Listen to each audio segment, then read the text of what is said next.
Before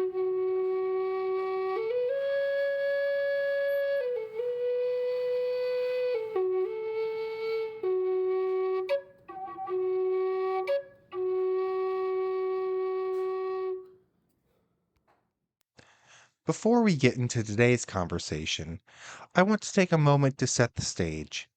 Today's guest is someone who works in a space that's both deeply technical and deeply human: dyslexia research. His name is Russell Van Brocklen, and he spent years helping students rebuild confidence, identity, and skill through approaches that actually work for them. What struck me about Russell's story is how much of his work is more than reading or writing. It's about giving people back a sense of themselves, showing them that they're not broken, they're not behind, and more importantly, they're not alone. This episode is about resilience, small wins, and the quiet ways someone can change the trajectory of a life. I'm grateful he's here, and I think you'll feel that too. So let's get into my conversation with Russell Van Brocklen. All right, everyone, we are live with Stream of Consciousness with Dan. Today, I'm joined by someone doing incredible work in the world of dyslexia research, Russell Van Brocklen. Russell runs classes that have helped students jump multiple reading levels in a matter of months. We're talking about kids writing at a middle school level suddenly producing work that looks like it came from a graduate program. His whole approach breaks language down into its smallest pieces and rebuilds confidence from the ground up. It's practical, it's human, and it's changing lives. Russell, thanks so much for being here. How are you doing today? I'm doing great. Thanks for having me. Yeah, absolutely. We have so much to get into. And I just kind of wanted to get to know you as a child, what your childhood looked like, your early dyslexic experience, and just kind of how you triumphed from that. Well, I was diagnosed with dyslexia in second grade, went to special ed in third grade, and it was a disaster.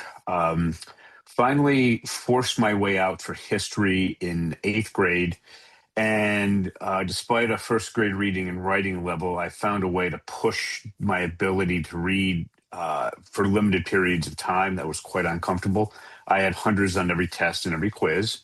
Got the history award, and then I forced my way out of special ed into normal classes in ninth grade. Went on to college, picked up my Eagle Scout, was a runner in middle school and high school. And in college, near the end, I got really interested in how laws were created. I didn't want a class, I wanted to know. So I applied for the New York State Assembly internship program. And just so everybody knows, we spend more on our legislative operations than any other states, including California. So we show at the time. So I showed up. It's late '90s, and I said, "Here's my neuropsychological evaluation. I have a first grade reading and writing level." The program director kind of freaked out Yeah. because interns do real work. Typically, how it works in the typical assembly office, you had the elected official, the chief of Mhm. staff, who was normally an intern a year or two before, and then the intern, and that's it. So the director goes up to the speaker's office and they say, "You're not sending this kid away. We accepted him. You have to accommodate him. You have to make it work, however that's done." So they got a committee together and they came up with a rather drastic decision.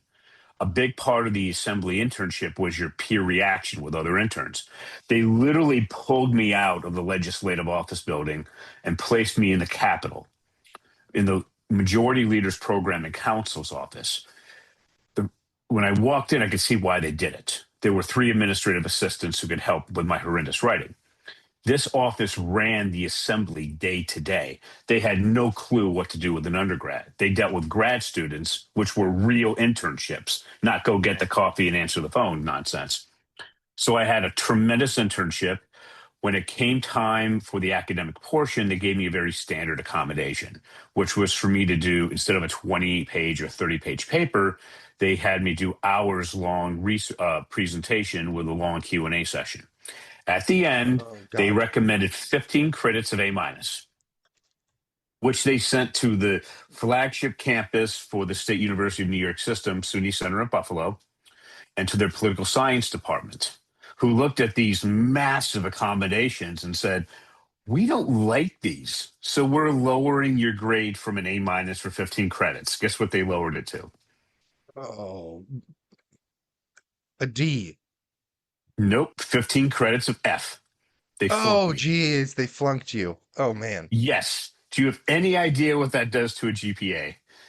Uh, yes, I did. It makes it look very, very bad. Yes. So when I was going through that, I said, now remember where I came from. I was in the majority leaders program at counsel's office.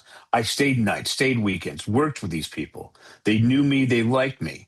This gave me opportunities to be a lobbyist, which I wasn't going to do, to I was offered positions with the state government because of the contacts I had, because how well I did. And I turned all that down to to finally find a solution for dyslexia because I said never again. So I went back to my professors and I said, where can I go to force myself in grad school to learn to read and write? And they said, well, if you like politics, then the answer is obvious: law school. Yeah. So I went to law school. Now it's my second day of contracts class, and I'm walking in, and what they use is the Socratic method, Oh, which right. means they ask you questions that almost nobody can answer at the beginning. And when you can't answer them, they ask you more questions to embarrass you until you acclimate and get used to it. Professor Warner, who was a dyslexic professor for 30 years, called on me. That it didn't happen to me. I didn't respond as a student. I responded as his equal. Now, Oh, okay, just gotcha. grasp what I'm saying here is I'm Hmm. saying I responded as his equal. He's been doing this for 3 decades.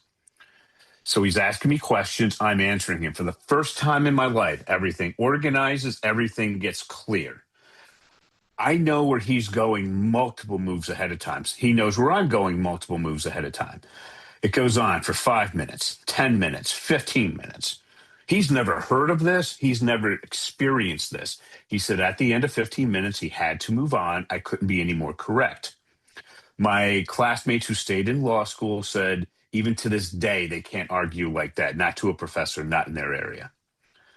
So I learned to read within a month. I learned to write within a couple of years. And then I left law school and I went to the New York State Senate. And I said, I want you to fund my dyslexic research program, which they don't do. So they sent me over to the New York State Education Department because these are at the time traditional Republicans, which means they want to start from the school districts and then move up. They Hmm. want better, faster, cheaper, and the school district has to want it, and it has to be approved by the Education Department and everything else. Democrats are different. They want to start at the top and move down Hmm. from a bill.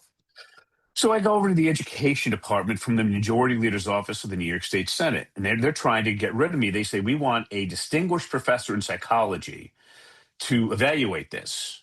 And I said, the research is out of Buffalo, and there's two professors of that rank in Western New York. Just so happened the one that gave me the evaluation for the assembly is one of them. 20 hours over 3 days of the smartest person, Dr. Lichka, I ever had. She just beat me up for 3 days. At the end, she said, I already worked with this guy 5 years ago. Here's what's going on. He can take the ability to write from the first grade level to above average of entering grad students with a switch, with a switch, just throwing a switch in his head. We're moving from an area of the brain that doesn't work to one that does work. So then I connected the research with Professor James Collins. It was He wrote a book called Strategies for Struggling Writers. It was $1.5 million research grant that he got from the U.S. Education Oh, Department. wow. People told me it was going to take years to get his approval. Guess how long it took me? I'm gonna go like 1 week, 2 weeks, little under, 2 weeks. There we go. little under. People were shocked because he's really tough. You noticing a pattern here? How well I'm doing in grad school? I'm noticing a pattern for sure. Okay.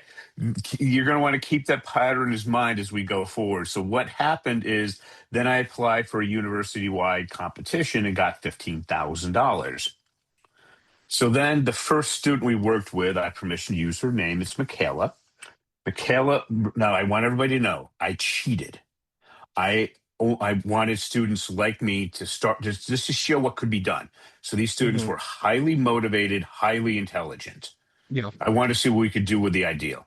Michaela had an eighth grade writing skill. She took the GRE, scored in the graduate records exam, analytical writing assessment, scored in the 0 percentile. 4 or 5 months later, she's scoring at the 50th percentile, approximately. Oh, wow. Then the next student had even worse writing, and we got him up to the 70th percentile. His name was Adam. Then New York State decided to fund the study for years. It went right to the school district. I didn't see a dime of this money. This went right to the school district. And for a multi-year study, we took their best teacher, Susan Ford. This was at the Averill Park Central School District, right outside of Albany, New York, the state capital. And for one class period a day for the school year, about 180 sessions, the students went from the seventh, eighth grade writing skills to the average range, the 30th to 70th percentile on the graduate records exam analytical writing assessment. They all went out of college. They all graduated. Grade point averages of 2.5 to 3.6. Cost to New York State taxpayers of under $900 a kid, compared to the best dyslexic college at the time, which was a transfer college. It's only 2 years. We were 2 to 3 times more successful for less than 1% of the cost. And that's how I got started. Man. Well, that's just kind of incredible, and I hear it in your voice, just the can-do attitude and to, you know, I don't know how to say it, just say no to the system. The system isn't working. I can change it. I can do something better. So that's an incredible story. Just for my sake and my audience's sake, as someone who is not dyslexic, I guess what does it, and it may be hard to describe, but what does that look like, when maybe you're reading a book or trying to read a book opposed to me Mhm. trying to read a book? Okay. Well, actually, why don't we discuss what the science is? Because this is it. Perfect. This is a book. This is the number one book in my field. It's called Overcoming Dyslexia. I'm just holding up the second edition by Dr. Sally Shaywitz from Yale. She's a medical doctor. She's the best in my field. This is dyslexia, page 78, figure number 23. Now, do you see how the back part of your brain has this massive neuroactivity? Oh, yeah, yeah. Okay. I'm going to oversimplify very complicated neuroscience so you can grasp the main things I'm trying to get across. Let's just Yep. call that the K through college part of the brain. Now, do you see how the back part of the dyslexic brain has virtually nothing? Yep. So you're trying to educate us in the part of the brain that doesn't work. Oh, Now, okay. do you see the front part of my brain's about 2.5 times overactive? Yes. Okay. So here's that deals with word analysis followed by articulation. So the entire thing that I do is to try to bring things in the back part of the brain to the front part of the brain where we actually have a huge advantage for being dyslexic. I'm going to Hmm. call that the grad school part of the brain. Okay. All right. So, but when I presented in New York City, we came up with some problems. When I went to the professors and I said, some of my students scored in the 70th percentile that are in graduate students. They came back, we don't care. We want the craft of research. And I said, the craft of what? They said, the craft of research. And I looked it up. It's a book that came out from the University of Chicago in 1995, has since sold over 1 million copies, and it teaches PhD students how to write their dissertations.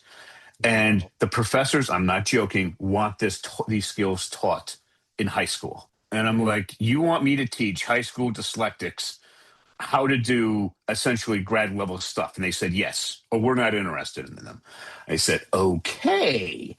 Then I went back and I spoke with, after the presentation, they asked me, does this process work with normal kids? And I said, absolutely not. They said, come back when you can work with normal kids.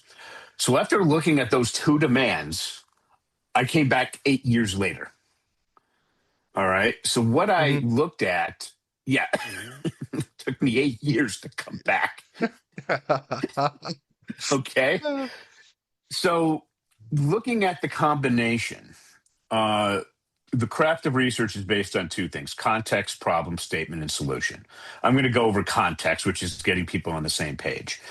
So, looking at that to begin with, and then dealing with typical students, the biggest issue we run into tends to be parents of elementary school dyslexic kids, or they can be older, where they're essentially writing a bunch of randomly placed misspelled words, and they have no clue where to start. The special ed teacher has no idea, the gen ed teacher, nobody knows what to do with this, especially as the kid keeps getting older. So, what I'm going to do is show you and your audience how to solve this in about 10 minutes. Awesome. Yeah, that'd be Okay. amazing. So, the first thing we have to do is, again, I'm going to be really doing this a lot. I'm going back to the science. Here's the brain again. The front Hmm. part of the brain is 2.5 times overactive. It deals with word analysis followed by articulation. So, that's what we're going to work on. Okay. Okay. So, do you know any dyslexic at any point in your life, dyslexic elementary school kids well? Or not really? No, I wouldn't say I do. No. Okay. So I'm going to use my standard case here. Her name is Sarah. At the time, she was 10 years old in fifth grade, reading and writing at the second grade level, and essentially writing a bunch of randomly placed misspelled words. Key thing for this exercise is Sarah's favorite thing to do in the world is swimming. She was on the swim team. She jumped in the pool every chance she could get. So I'm going to show you how to write a basic a 3 reason sentence with her with correct spelling and decent grammar, a huge increase. And your education in how to teach dyslexic kids is what? Sorry, say that again. Your education in teaching dyslexic kids, is it extensive or It's, basically nothing? it's basically nothing. Yeah. Okay, so I'm going to show you how to outperform the experts in 10 minutes. Are you ready? I'm ready. Okay, so the first thing we're going to do is you're going to open up a laptop computer with a real keyboard, not Okay. an iPad, not an iPhone, certainly not handwriting. Some people use desktops. Has to be a real keyboard. So most use laptops. You're going to type out hero plus sign. What are we talking about? Then Sarah's Okay. going to copy. Copying for Sarah is fine. Professor James Collins, Strategies for Struggling Writers, Default Writing Strategy of Copying.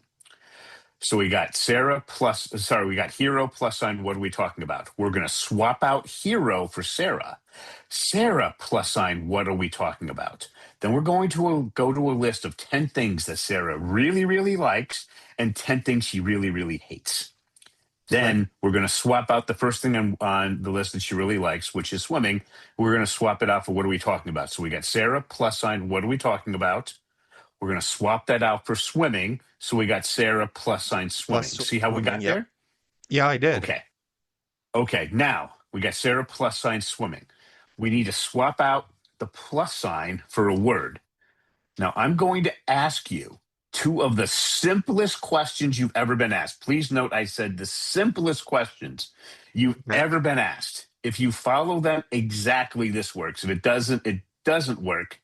Most people mess it up and they have an epiphany on what dyslexia really is. Do you think I'll be able to fool you with two of the simplest questions ever? I think you probably will fool me. Yes. Okay, we'll try to answer them as precisely as possible. So here we go. Okay. We got Sarah plus sign swimming. We need Hmm. to swap out the plus sign for a word. So here's my question: does Sarah like or dislike swimming? Like. Exactly. Good. You got the first one. Okay. You've There we done go. better more than 80% of people. Now, here's the last part. Are you ready? I'm We ready. need to replace the plus sign with the word you just said, and then tell me what the 3 word sentence is. Well, it says Sarah likes swimming. But that's not what I asked. Oh, geez. Do I have you confused? You do now. Okay, so let me go back. We got Sarah plus sign swimming. I asked, does Sarah like or dislike? You said like, which is correct. Now I need you to replace the plus sign with that word. What's the 3 word sentence? I don't know. I think you've got me. Okay. Do you remember how you just said, is Sarah like swimming, right? Right. Okay. You did what almost every educated person does. You added the S to make it a proper sentence. Sarah's dyslexic. She doesn't know how to add the S. Oh, I see what you're saying. Because, like, Okay. So yeah. let's Mhm. So let's go and look at the science again. So this is the dyslexic brain, the back part of the brain. You see how all that massive activity that's going on in your brain? Yeah. So so you processed that correctly. That's what but Sarah's dyslexic, she's got nothing going on in the back. We got to pull this up front or she can't do it. Okay? Gotcha. Now, Yep. there is a way of doing it without pulling it up front. It's called the Orton-Gillingham approach. This is what the truly rich use. So I want you to imagine you have, I'm just going to call it, you have a niece. Let's call her Jill. Jill's 10. She's crying at night. She's coming home. She says she feels stupid. People are picking on her because she can't read or write. And you have $10 million in the bank. You won the lottery. That's what you have after everything. And Mhm. a school comes to you and says, "We are the Windward School in the Upper East Side of Manhattan. We've been doing this for decades. We have a 98% success rate. You give us Jill for 4 or 5 years, we will send her back to her current school, the best educated young woman as possible from any of the best private schools on the planet. We're $75,000 a year just for tuition. Are you going to spend the $500,000 bucks?" Not if I can use your classes. Well, most of us don't have a $500,000 lying around. So they use seeing, touching, hearing, multi senses, and it's 4 to 1 student to teacher ratio. And that's why it takes 4 to 5 years. It just takes forever. So here's how we improve this. We go to the front part of the brain, which is word analysis first. So what we do is we tell Sarah to read what she wrote out loud, which is Sarah like swimming. And I say, "Sarah, does that sound generally correct?" And she's going to say no. I'm going to say fix it. Sarah likes swimming. And we do that for the 10 likes and 10 dislikes. Now, do Oh, you okay. see how like and dislike and what I just told you is a simple form of word analysis? Yes, I do, for sure. Okay. Then we're going to go because reason one. Can you see the reasons after because are a simple form of articulation? Yes. So now we pulled it from the back part of the brain where nothing's going on to the front part of the brain where we have 2.5 times more neural activity than you do. Hmm. Okay. Now, give me a simple reason why a 10-year-old girl would like swimming. I mean, it's fun. It's I mean, fun. it's fun. That's what 90% of people tell me. So now we got Sarah likes swimming because it's fun. Do you see now we still have a bunch of misspelled words? Yeah, I do. Uh-huh. Here's how we fix that without the needing to drop a $500,000 over half a decade. What we do is we tell Sarah to first read what she wrote out loud and does it sound generally correct? If not, fix it until it does. We don't care about spelling now. So she does that. Now what we have is a reasonably grammar correct sentence. The big nasty stuff is gone. Teachers have a lot of trouble with big nasty stuff generally. They are good at the simple and medium stuff.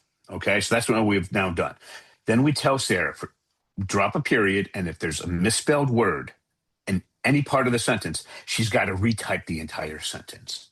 So she tells herself, "I'm not going to make this mistake." And she Hmm. keeps doing it for between 3 and 13 times, typically. Around 9 to 13 times, you could sometimes see sweat starting coming down their forehead. That's how intense they're thinking. Every time they say they're not going to make the mistake, and they do, they think harder, much harder. And then they're thinking so deeply, so hard that's where the magic happens. That's where things start to correct. And eventually she spells it correctly. You do this correct for all 10 likes and all 10 dislikes. Then reason one and reason two for all 10 likes and all 10 dislikes. Then reason one, reason two, and reason three for all 10 likes and 10 dislikes. Now you have taken Sarah, an untrained, educated person in this area. You're educated, but not in this area. And you have her writing sentences. This usually takes a couple of months. Sentences that are grammatically pretty good and spelled correctly at home. That's really It's cool. that simple. Yeah, that's a really neat process. And like you said, you did that in a couple of months. What over or compared to 4 to 6 years for Yeah, but we're doing this at home. Most parents spend 10 to 15 minutes a night. And the older you Wow. are, the quicker you pick it up. Hmm. The older you are, the longer it takes with Orton Gillingham because they have to teach everything you're supposed to know plus what you're current. And that's why it's full time, 4 to 1. Remember the student teacher ratio, 4 to 1 or 5 to 1. Most schools are 20 to 30 to 1. Okay. Gotcha. So, Oh, pardon the interruption, folks, but I've got to talk to you about what's going on in 2026 at Big Mama's Kitchen and Catering, located right here in the heart of Omaha, Nebraska. On January 19th, they'll have their annual Martin Luther King Day celebration. On January 30th, they'll have a singles mixer. And then absolutely mark your calendars for February 7th, where they'll celebrate their 18th grand opening anniversary celebration. And to top it all off, how about a dinner and murder mystery on February 28th? You know I'll be there. So please check out bigmamaskitchen.com. That's bigmamaskitchen.com. Now back to my conversation with Russell. but that is part 3 of the model. The most important part is the kid's speciality. And just to demonstrate how important this is, I'm going to tell you about my most successful student in that age group. I just want everybody to understand. Her name is Casey. I never saw this before Casey. I will never see this again for the rest of my life. It was a one off. I met Casey when she was at the end of 5th grade, 10 years old. She turned 11 over the summertime, and she was reading and writing at the 2nd grade level. I teach writing first, then reading, because if you can write it, you can read it. So if you can write it, you can Mhm. read it. Well, Casey insisted on doing reading first, and she was interested in Theodore Roosevelt. So I assigned her this little book, The Rise of Theodore Roosevelt, all 900 pages of Oh it. man. Remember, she's 10 reading at the Yeah. 2nd grade level. This book is for 10th grade to first year college level, depending on who you ask. So I told Casey, here's the process. Work on it 10, 20 minutes a night with your mom, a couple times a week, whatever your mom says. I didn't know Casey. She essentially locked herself away in her room for 3 hours a night for 6 months, most of the days during the summertime. What happened? At the end of 6 months, Casey increased her reading level by 8 grade levels. I worked with her for 15 minutes a week. Oh my gosh. Oh, no, this is the real shocking thing. You could literally randomly pick a page, point to a word, and Casey would tell you the dictionary definition verbatim, any word in the book. Wow. That's incredible. Yeah. Yes. Now, why am I spending so much time on this? Because Casey's mom wanted to know what happened if we gave her a book she didn't like. Is it just limited to Theodore Roosevelt? And I was like, okay. So I assigned her this. My most popular book of all time, Walt Disney's biography, The Triumph of the American Imagination, all 1,000 pages of it. This is for 17-year-olds. Have you ever been to Disneyland or Disney World? Yes, I have. Okay. Do you know when you walk in Disney World in the Magic Kingdom, you walk in and it's Main Street USA and you feel the Disney magic? Yeah, I mean, you're seeing the big old castle, you got Mickey and Minnie and everyone. Yeah, you just feel like a kid. Right. That Disney magic is two universal things. One is real easy to find, one is really hard. Typically takes my kids 1 to 2 years to find the second universal thing, at which time they're reading like a 17-year-old. Well, Casey did it in 3 months. Here's why I'm spending so much time on this. I got Casey's mom on the phone when we were finishing up, and I said, Casey, what happened when you moved from a book that you liked to one you hated? What happened to your motivation? She said it dropped about 50%. I said, okay, well, you can get rid of your book now. And she literally destroyed it in front of her mom, who kind of got a kick out of it. All right. The key point is her motivation dropped 50% when we stepped outside of her speciality. Most motivated kid I ever worked with. Most kids will tell you it drops 75 to 90%. I want you to think about that. Oh 75 to wow. 90%. Yeah. So any intervention you try is going to fail or become extremely inefficient. So think back when you were in school. Do you remember in high school English, you would do 5 books, 10 books a year, or whatever it was? Yeah. That's outside the kid's motivation. Now, if you're dealing with ADD kids, so ADD, ADHD, or dyslexia, the intervention is the same thing. Hmm. ADHD, you can't get these kids to do anything. The dyslexics, the AD, you can't get them to do anything until during the intervention period you focus on their speciality. After the intervention period, after the reading and writing at grade level, you can put them back in normal classes and they'll work. But during the intervention period, if you step outside the speciality, you're done. Does it make sense? Yes, it does. Okay. So that's the first rule. Rule number two is that if you ask a neurodiverse kid, dyslexic, ADD, ADHD, in their speciality, do they have ideas flying around their head at light speed, but with little to no organization? They're going to say yes. So then what we have to do is force the brain to organize itself by using writing as a measurable output. So again, we have to force the brain to organize itself by using writing as a measurable output. Let me give you an example going back to the science. The front part of the dyslexic brain is 2.5 times overactive. There's no organization there. We got to fix that, and that corrects most of the problems with dyslexia. Does that make sense? Yes, it does. That's very interesting. So let me give you an example. I want you to think if some Bill Gates was going to pay you $100,000 to go and do this. He asked you, what effect did Martin Luther King's famous I Have a Dream speech have on the American 1960 civil rights movement? You just go and write the paper, you know what to do, right? Hmm. Okay, because schools teach from the general and eventually over time get down to the specific. But with a dyslexic, with that chaotic brain of ours running on just massively faster and no organization, that's like asking us to grab fog. Okay. Oh, gotcha. Yep. So what we have to do is we have to force the brain to organize itself by using writing as a measurable output. Here's how we do that.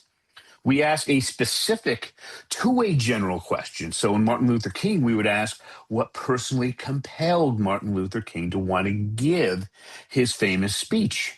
Hmm. And then we'd look that up in his biography. Then we would answer that question. Then that answer will give us another question, which we will answer, which gives us a question, which gives us an answer. This forces the brain to organize itself by having us do things in a linear step by step fashion. Make sense? Yes, it does. So I guess I really wanted to ask, um, because obviously you're doing great work, just for kids out there and parents out there, how easy is it to know that your child, would be dyslexic? Is it just because their reading levels are down?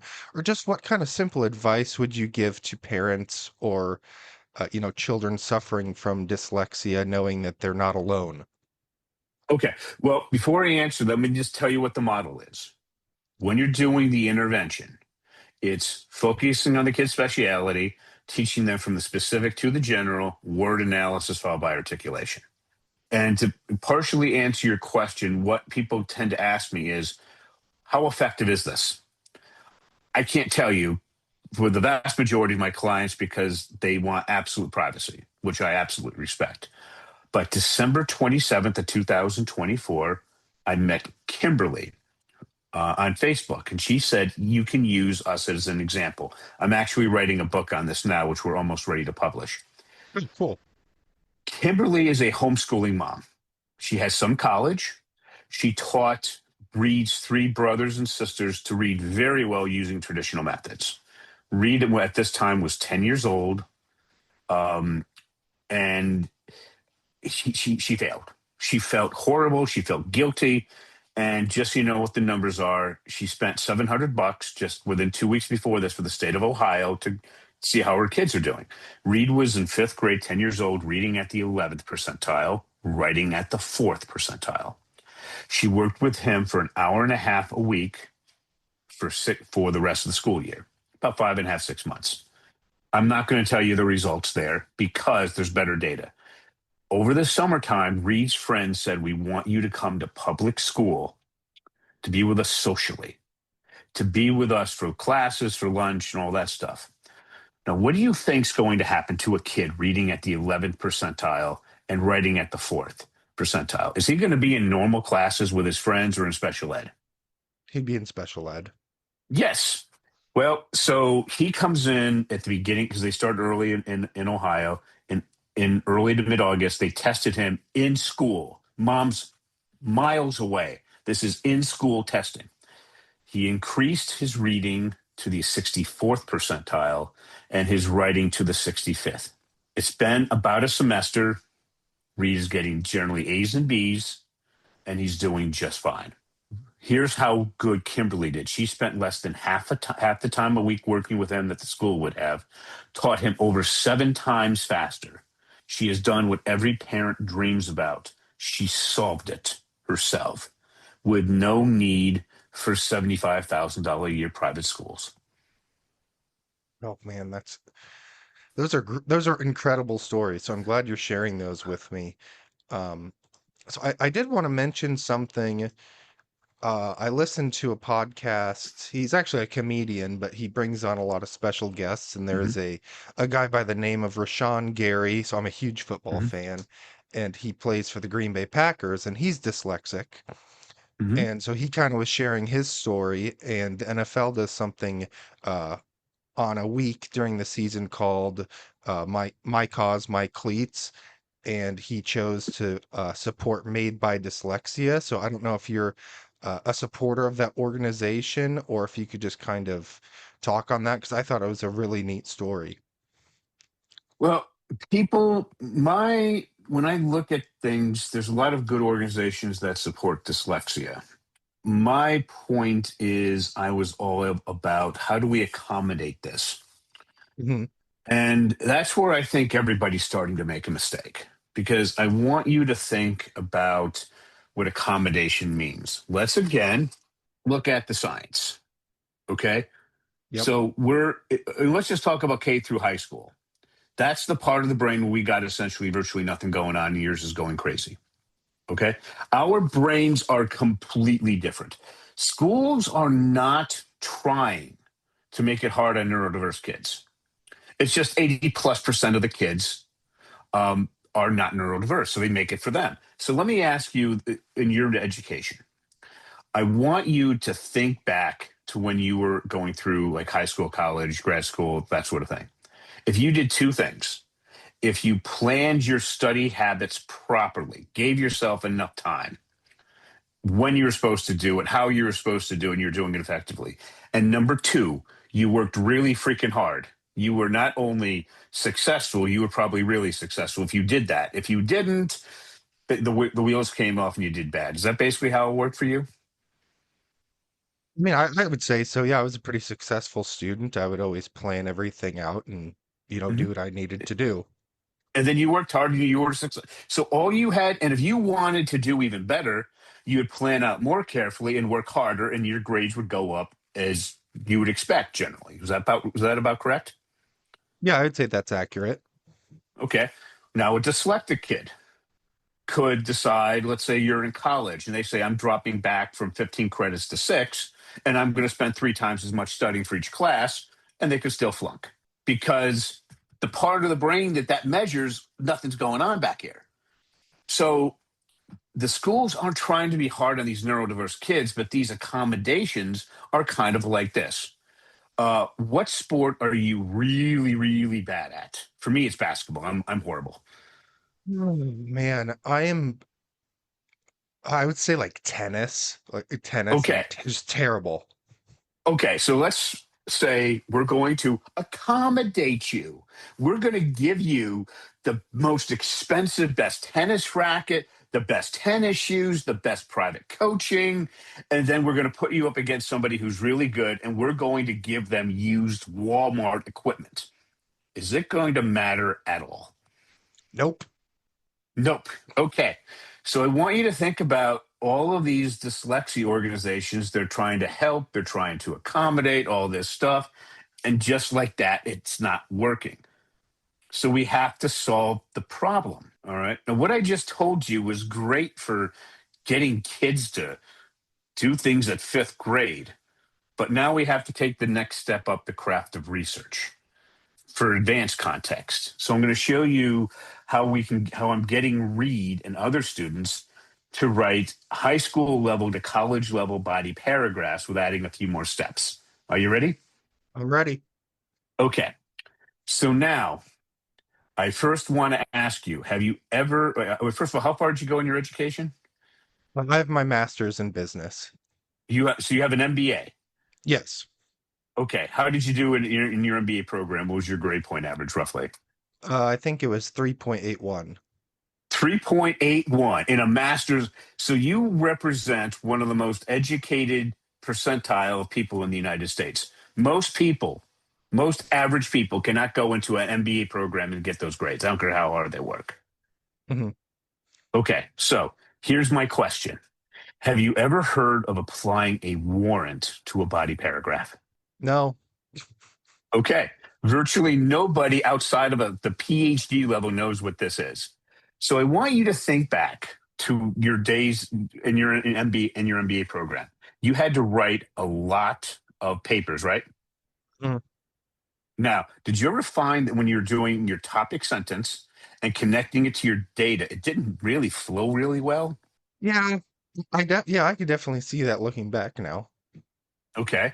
That's because you weren't applying a warrant, which is connecting your topic sentence to your data by answering a how and why question. Gotcha. Okay. Okay. This is a very standard part of the craft of research. So now I'm going to tell you how I teach this to middle school kids. All right. We're now looking at sixth grade for this part of it. So, do you remember as you advanced in your education and you're doing literature, you would put more and more quotes in per paragraph? Yeah, I definitely do. Okay, so as you advanced, how many quotes would you put in a paragraph? I mean, I depending mean, on the per topic, paragraph. I would try to limit it to one in every two. I wouldn't want to try to do too many, because you want to Well, use your own words. right. And I'm going to show you now how we're going to do two quotes per paragraph. All right. All And right. that's generally an amount college professors like. So here's how we do it. And we're teaching this to 11th graders. I'm sorry, 11-year-olds in sixth grade. So what we do is let's just first of all about why we're using a universal theme, because we use a universal theme as a lens, and this will clarify the discussion really well. I want you to think back to a movie that you really, really liked, that everybody's seen, you think is one of the best movies of all time, that you know really well. What's that movie? Apollo 13. Apollo 13. Okay. Now, I want this is going to cause you to think for a while. I want you to think of a one word universal theme that best encapsulates that entire movie in one word. What's the word? Perseverance. Perseverance.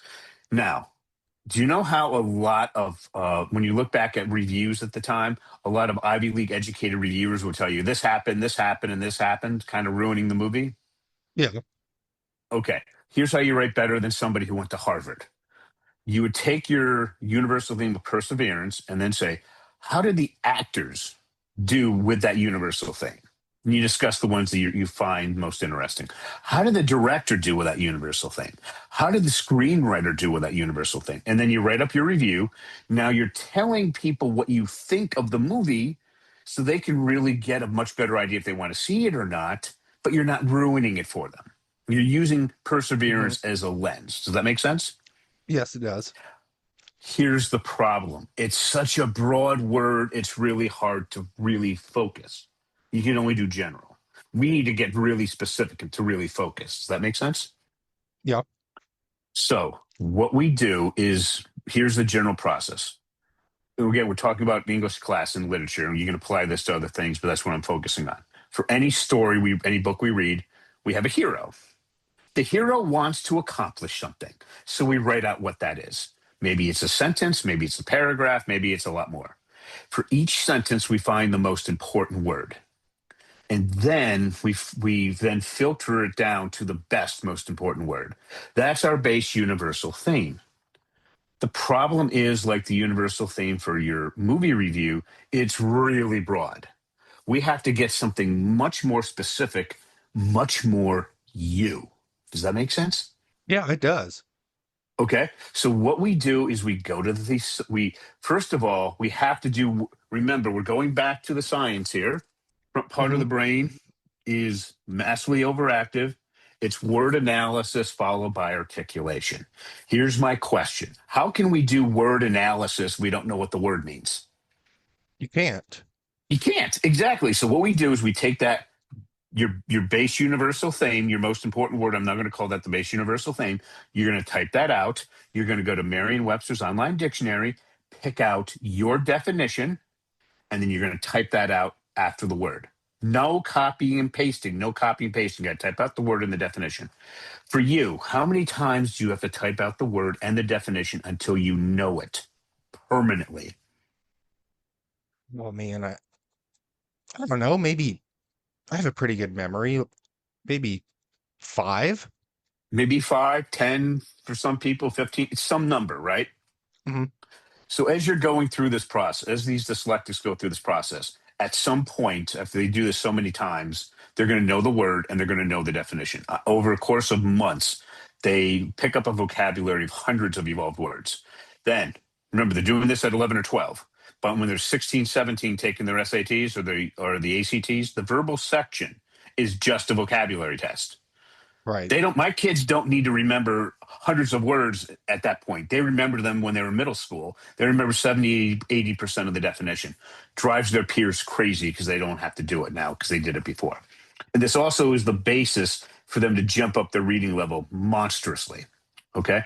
So now we have our very specific universal thing. You can pick 5 words, 10 words, the whole level, or multiple levels. You try to find the synonym with the that meets the best thing in your head, the best definition in your head. Remember, we can do 5. So you're going to type Hmm. out, if the kid doesn't know exactly what it means, they type out the first choice and they look up the definition in Merriam-Webster's online dictionary, not copying, pasting, they type it out.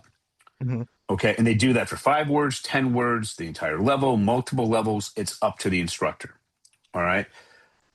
Then that is our real universal thing. It's really tight, really based on what's best matches in your head. It's a much better focus mechanism, which we then use to find our ultimate villain, who is a person or a concept. Then we take that and the person or concept that can best prevent the hero from accomplishing their goal. Then we put that into a basic sentence. Do you see why we have to get the kids to write a basic 3 reason sentence so they can write a basic sentence here? Do you see how this is a much more advanced form of word analysis? Yes, absolutely. Okay. Now we go because, and we come up with 3 really good reasons. And I mean really good. The best you can come up with. This is an advanced form of articulation. Here's how we continue the advanced form. For each reason, we come up with a simple universal theme. We then use that universal theme. In your case, for Apollo 13, would go to the script. We would find one sentence for that universal theme near the beginning of the movie, one near the end. Okay. Okay. Then we would put those 2 sentences together. We now have 2 quotes. With those 2 quotes, we would form our topic sentence. And then we would connect the topic sentence with those 2 quotes with one warrant answering a how and why question because they're from the same universal theme. Now, we also do in the courses, we teach much more evolved stuff from the New York State High School Regents exam and from the craft of research. But at the basis, this is it. Now, a university professor reading that paragraph would go, oh, 2 quotes, we have a warrant. This is at the college level. Here's the fun part. My kids are doing this in 7th grade at 12 or 13. Hmm. Typically, they have older brothers and sisters who are in AP English fighting to become valedictorians. One example I love to give, the kid is doing this when he's in 7th grade. His brother is fighting to be valedictorian as a high school senior in advanced placement English. His brother will always write nicer written paragraphs, better flow, but his 7-year-old younger 7th grade younger brother is writing technically more evolved paragraphs because they're using a warrant, which the Hmm. AP teacher has no idea what it is. And then the older brother gets really frustrated that a university professor is saying that his younger dyslexic brother is writing technically more evolved paragraphs than he is. It's Yeah, beautiful. I love that seeing that. is no, that's super cool. Yeah, I would almost even want to take your classes. I would like to send myself back in a time machine and learn that because that's a great way to look at, writing. And it's very logical as well, obviously. So, Yeah, it's taken 20 years to get there, but this isn't just for dyslexics. So let me give you an example. I can use this story. His name is Grayson. He's the son of a podcaster I was on. Grayson is not dyslexic in the least. He is a gen ed kid at fifth grade, 10 years old, who wants to work at NASA as a PhD, who is in the 99th percentile for math and science. So I told Grayson, if you're going to do this, you have to publish in a peer reviewed journal. So we're showing him that process that I just talked to you, and that'll take some amount of time. But what he's interested in is what's going on with Mars because he wants to recolonize it and really do his work in that area. So I said, okay. I went to Opus 4.5 from Claude, and over the course of a couple hours, I had it research peer-reviewed articles and write out the history for PhD level of Mars. Then I reduced it to amount that fit him, which was ninth grade reading, and the concept that how complicated it was at the 12th grade level. He's 10. oh, Okay. geez. So next level, so his dad has to show him that first. Then what we have to do is the problem statement, where he has to come up with something that is number one, he can actually do. And number two, there's enough of a hole in the current knowledge that it's worth publishing. And how I'm doing that with him is I'm saying, tell me what you're interested in, and I'll ask why. You'll give me an answer, I'll go why. And we'll go all the way to the end. And Grayson can actually do it all the way. Most people, they just crap out after about five or six. He went the whole way, and we keep finding things that he can't answer, that humanity can't answer. So we have to get more specific. Eventually, when we do that, sometime over the years, we will then find something worth him writing about. Then we do solution in the craft of research. He creates his article, he publishes it, and that'll make sure he gets into college or grad school. He has to do that a few times in grad school, and he'll have an excellent chance of getting into NASA. So this just isn't for gen ed kids. We also work with the best of the normal kids. Well, that's awesome to know because, yeah, like I said, it makes so much sense. And yeah, I just love that because I didn't know that it was just not mutually exclusive to dyslexic kids. So that's great. So I kind of want to just give you the floor on how to support you and what you're doing, how to sign up for the classes, kind of what the process looks like, the affordability, etc., if you don't mind. Sure. So we're just about to put affordability has been killing us because it's just that there's no way around it. This is a very expensive process. A lot of my competitors are going out and they're 50, 100,000 dollars for the private schools. Certified dyslexic Orton Gillingham teachers are 125 to 325 an hour in New York City, an hour, and it takes years. Parents to my effective competition for them to become certified in Orton Gillingham takes 2 years after a bachelor's degree and $11,000 to a non for profit.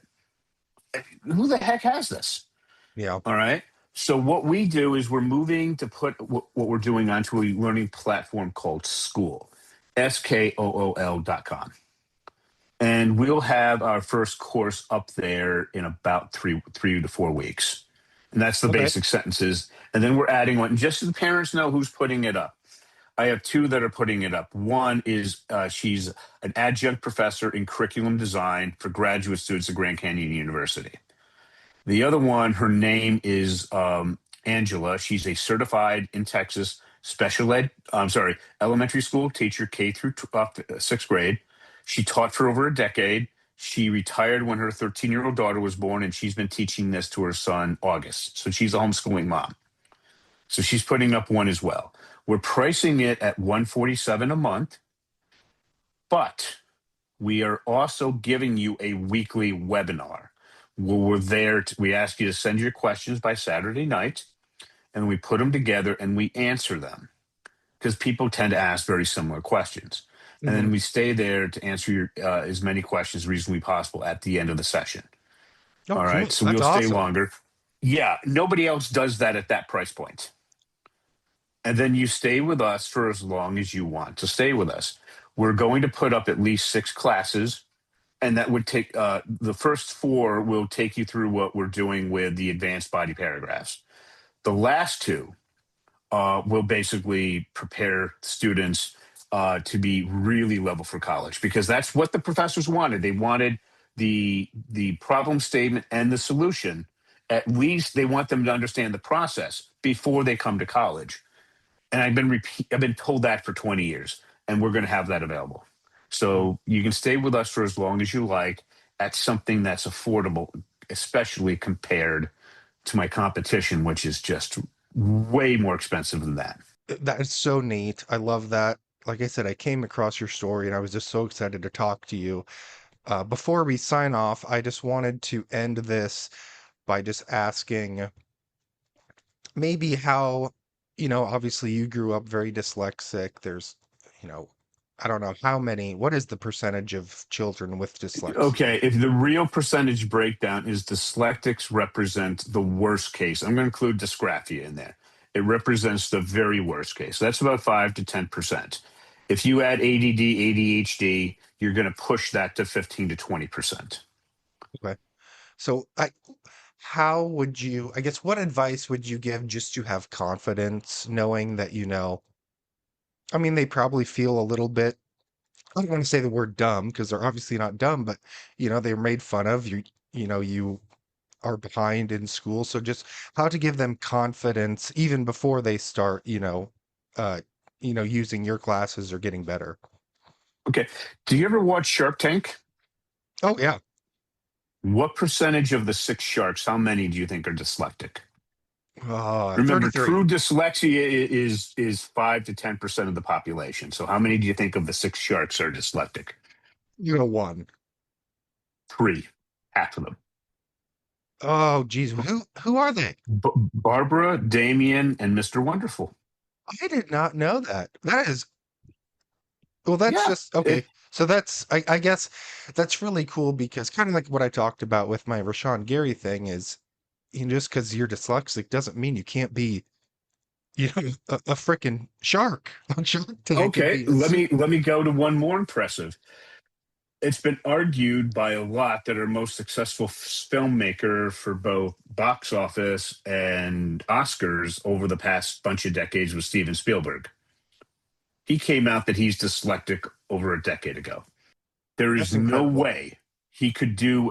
To give you an example how he works.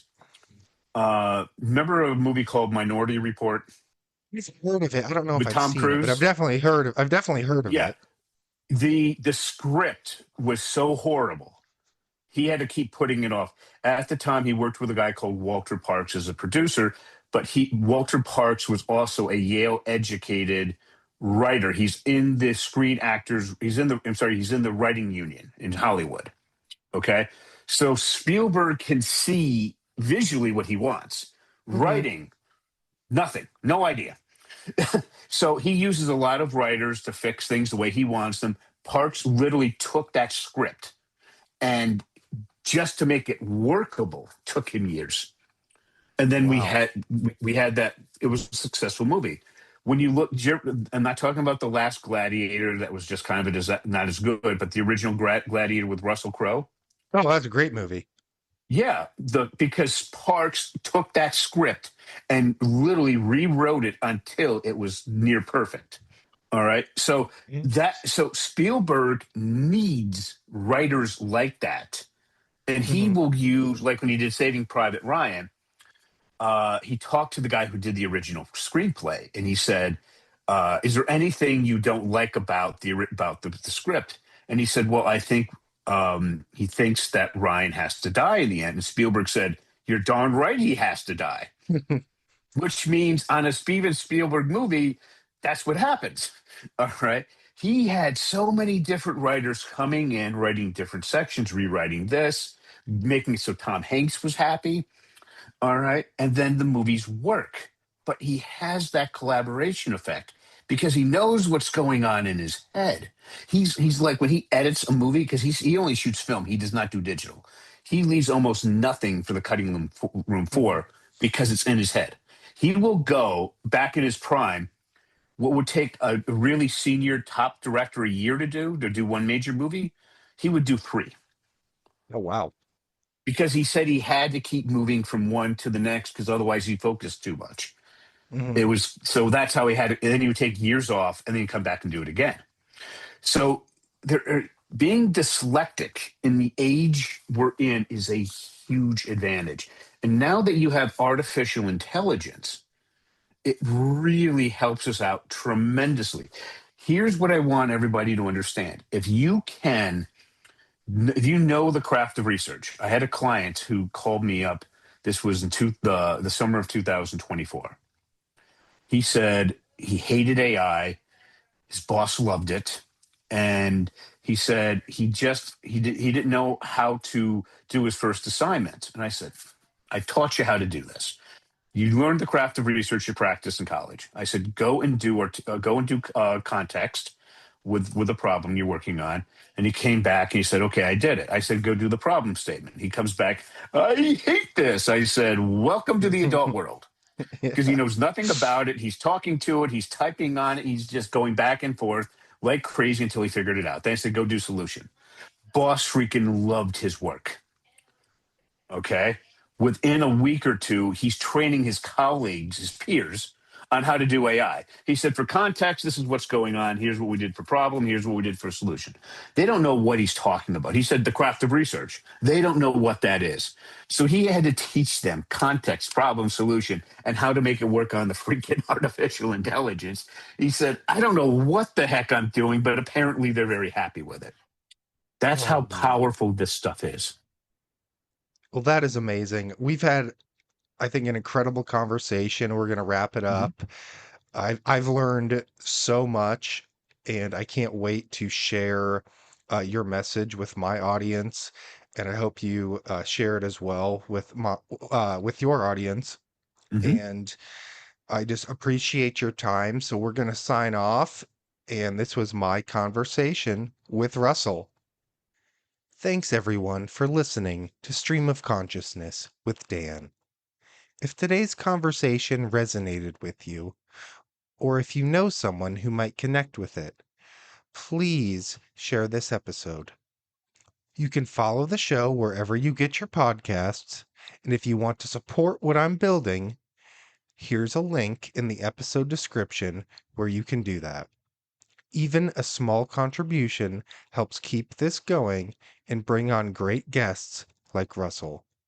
I appreciate you being here, and until next time, this has been Dan.